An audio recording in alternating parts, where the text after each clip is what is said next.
All right, guys, so this is not the most fun video to make. It's always something, isn't it? So I may have blew up my knee, my right knee. And the crazy part is it didn't happen in the gym. So it wasn't lifting related at all. But last night I was like breaking up a dog fight. And I moved my leg inward. Like I bent my leg inward to try to block one of the dogs. And basically my knee made the loudest popping sound ever. So I actually don't know if it was like I felt it or if I heard it. Like I really can't distinguish, but it was pretty much the loudest popping noise I've ever heard in my life, pertaining to my body. So immediately my first reaction was I just blew out my LCL, which is the lateral collateral ligament, which is basically the tendon, or the ligament I should say, on the outside of the knee. Your MCL, medial collateral ligament, is on the inside of the knee. PCL is in the back and ACL is in the front. So I can kind of walk on it, like real slowly. It's kind of limping around on it right now. But moving like laterally, not so possible. And I could not move fast at all. And because it was a Friday when this happened, I can't find out until Monday as far as what's going on. So Monday I'm gonna go in to the doctor's office, the orthopedics office, get an MRI done, basically see the extent of the damage. And then we'll try to, if surgery is warranted, we'll try to get that set up within the week, basically. Because what they told me, they can get surgery set up pretty fast. Now, from what I read, if the LCL goes, it's almost always in conjunction with the ACL. It's extremely rare to have an LCL tear by itself. Usually it's LCL and ACL, or usually it's ACL by itself, or usually it's MCL and ACL. But the LCL by itself usually doesn't tear. So I don't know if we're dealing with LCL and ACL. But based on where I feel it on the outside of my knee, I'm guessing it's definitely the LCL is involved here, because that's exactly where I felt the pop. And yeah, it was pretty painful, I'm not gonna lie, at the time. And it's weird because I don't know, I'm sure there's gonna be tons of viewers who have had this, ACL injuries or knee injuries in general and can relate to this. It's not really painful right now. Like I'm actually walking on it. Gingerly and very slowly, so to speak. Every movement is a bit of a challenge, but the pain really isn't bad. It just kind of feels very unstable, and then lateral movement hurts. So I haven't tried to like torque it laterally at all, really, because that's painful, and then it's unstable. But in a straight line, I'm pretty good. So, which is what I've seen when like football players go down with injuries like this. They always they walk off a lot of the times. So it's nothing I haven't seen before, but kind of it's very frustrating because I'm 8 weeks out. I was 8 weeks out from this meet, which I booked a flight to and hotel, and like it was a meet I was traveling to. I was very excited for. So I'm still gonna go out there and maybe even do bench only. We'll see. But this one is sucks because I really felt confident that I was gonna get a 600-pound squat, 600-pound bare knee squat. And I had even made the decision I was gonna go bare knee at this meet. And I really thought 600 was gonna be in the bag, as well as a 700+ pound deadlift. Like things were looking great. The other goal I had was a 402 bench, and that was the toughest one. Like I wasn't sure if I was gonna actually get to that because bench has moved the slowest. Did 380 at the meet in November. But I don't know, it might be have to focus on Larson presses for the next 6 months and just try to get my bench up, because I don't think I'm going to be squatting anytime soon. Deadlift, we'll see. But I've had injuries throughout my career. Like I've had the back issues and I've had hip issues, but I've never had something that required surgery. And this occurred completely outside of the gym, which makes it all the more frustrating. Just one of those freak accidents. Like you're not thinking, you're in the heat of the moment trying to, stop a dog fight. Like you're in the heat of the moment, which I did. Everybody got away relatively unscathed, but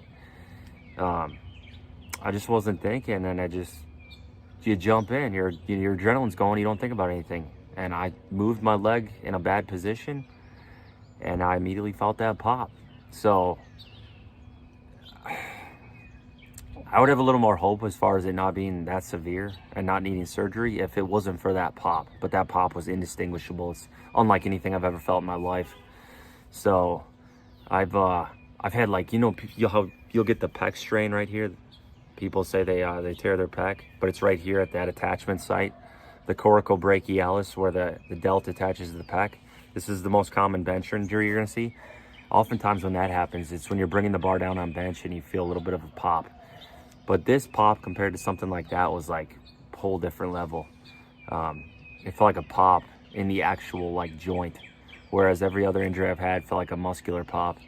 So like when I was at Boston Bosses and I had 783 pounds on my back and tore my vastus lateralis on the outer quad, that was a pop. But this was like next level. This was like the freaking joint, he felt like just exploded. So I'm not hopeful about the diagnosis, but I'll let you guys know what they say on Monday, assuming we can get an MRI done that day. I'm gonna go in that day and get it checked out, but I'm hopeful. I just don't, I'm hopeful this heals up and everything is all good, but we'll see, so I don't know yet. We'll just have to play it by ear. I'm back. So yeah, like I said, I got some crutches now for the knee. We'll see how that goes. I don't know. Has anybody had an LCL tear? Anybody? I really don't know if it's the ACL. Like I said, the front of my knee feels fine.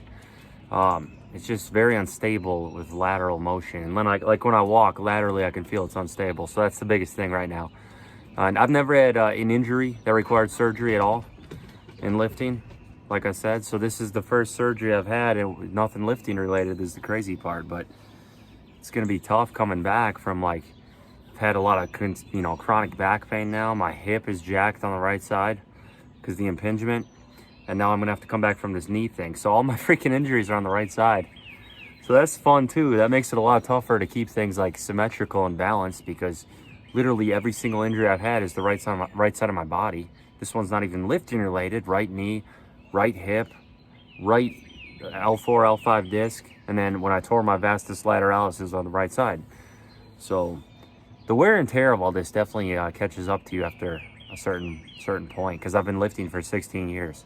And even if I were to have used perfect form on everything, at some point it's gonna add up, the damage. So I don't think this is like a sport where you ever come out of it unscathed. It's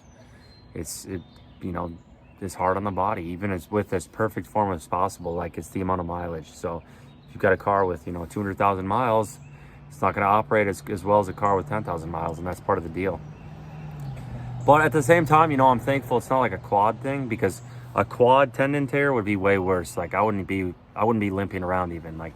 That would immobilize me completely and make things dang near impossible as far as going to the bathroom and taking a shower. And I can pretty much do that stuff now. It's just not as easy.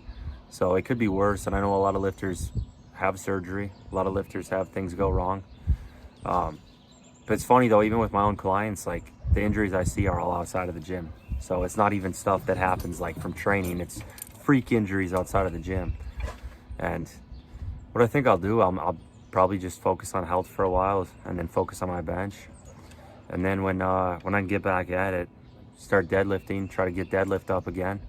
That's what's crazy. I put all that time into the stiff bar training on deadlifts, and I was just getting back into the deadlift bar. It was my second week coming up on Monday. It would have been my second week back on the deadlift bar. And I was going to do 518 for reps, and I was hoping for 13 reps with 518 to match last week's. And now I'm just I was just going to be, deadlifts were just blowing up, and now I got to put them on the back burner again. So it's just frustrating, really, the whole thing. But it gives me, a chance too to kind of grow the channel. And I got Johnny Candido interview coming up, and then the other interview coming up next week, because you guys want it, John Hack. Got John Hack coming, secured. I'm feeling confident. I'm 2 for 2 as far as my interview requests so far, Johnny and John. So there's a pattern there. The Johns are stepping up. But if you guys have any other people you really want to see, let me know. I'm willing to go after anybody. I thought Ashton would be a fun interview. Russori, natural or enhanced guys, whatever you want to, whoever you want me to talk to, just let me know. And I'm going to try to do this for hour and a half a week, and we'll get those posted up on here. So just keep me posted. And yeah, let me know in the comments, whoever you want. Also, if you really could, this would help me a lot. Please like and subscribe to the channel. Like this video, comment for the algorithm, subscribe. It's going to help the channel grow. Really would appreciate that, guys, big time. So means a lot. You guys are already helping the channel grow, and I'll keep the content coming if you guys like what you see, and we'll do more of the response videos as well. So appreciate you guys.